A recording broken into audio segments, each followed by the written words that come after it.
Assalamualaikum everyone. Today I will discuss about basic spoken English. আমি আপনাদের basic কিছু rules নিয়ে কথা বলবো। So let's start. আপনি যদি কাউকে পারিশ করতে চান অর্থাৎ পোলাইটলি কোনো কিছু বলতে চান তাহলে আমরা would you mind ইউজ করব or would you please use করব। would you mind এর ব্যবহারের ক্ষেত্রে দেখতে পাই যে would you mind plus verb plus ING.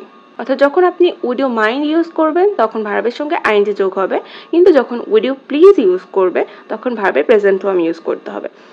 আপনি কি একটু সরে বসবেন? would you mind moving aside please? এখানে would you mind এ পরে ভার্বের সাথে আইএনজি যোগ করা হয়েছে, মুভের সঙ্গে আইএনজি যোগ করে মুভিং হয়েছে। আর আমরা যদি would you please ইউজ করি তাহলে দেখতে পাচ্ছি would you please move aside please, আর এটাও দেওয়া যেতে পারে would you please move aside। আপনার পরে প্লিজটা নাও ইউজ করতে পারেন, এটা ব্যাপার না। তাহলে would you please move aside এখানে ভার্বের প্রেজেন্ট ফর্ম ইউজ করছি। আমাকে কিছু টাকা ধার দিবেন কি? would you mind lending me some money? যখন আমরা would you mind ইউজ করছি তখন ভার্ব অর্থাৎ lend এর সঙ্গে আইএনজি যোগ হচ্ছে।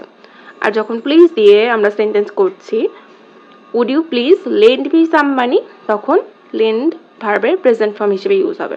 অর্থাৎ কাউকে কোনো কিছু পোলাইটলি বলার ক্ষেত্রে আমরা এটা ইউজ করব।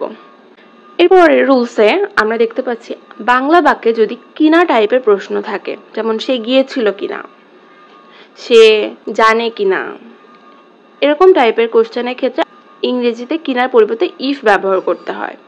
সে গিয়েছিল কিনা আমি জানি না, I don't know if he went.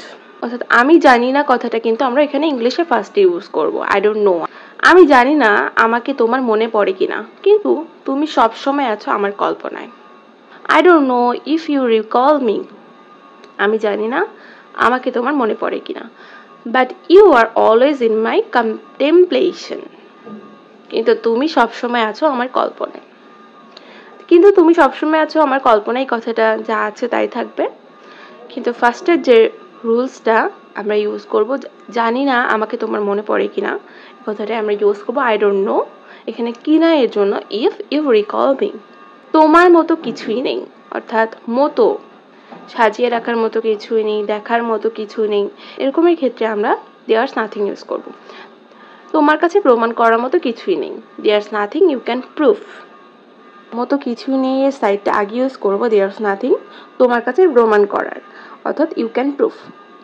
সাজিয়ে রাখার মতো আমার কাছে কিছুই নেই, মতো কিছুই নেইটা ইউজ করছি আগে, দেয়ার্স নাথিং সাজিয়ে রাখার মতো উই ক্যান অ্যারেঞ্জ। তুমি প্রশংসা করার মতো কিছুই খুঁজে পাবে না, there's nothing you can appreciate.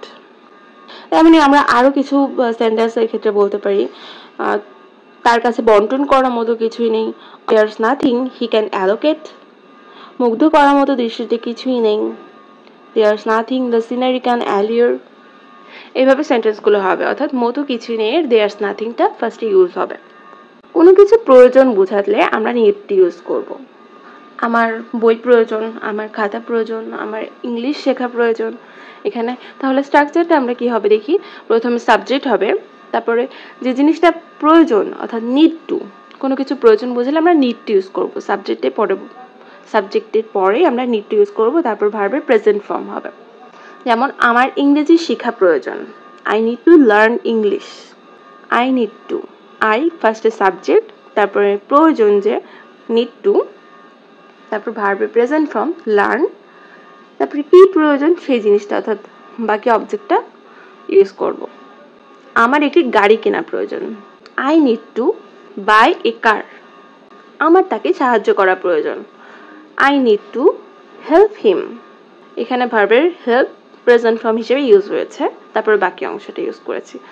আমার কাজটি করা প্রয়োজন, I need to do the work. So guys আজকে এই পর্যন্তই।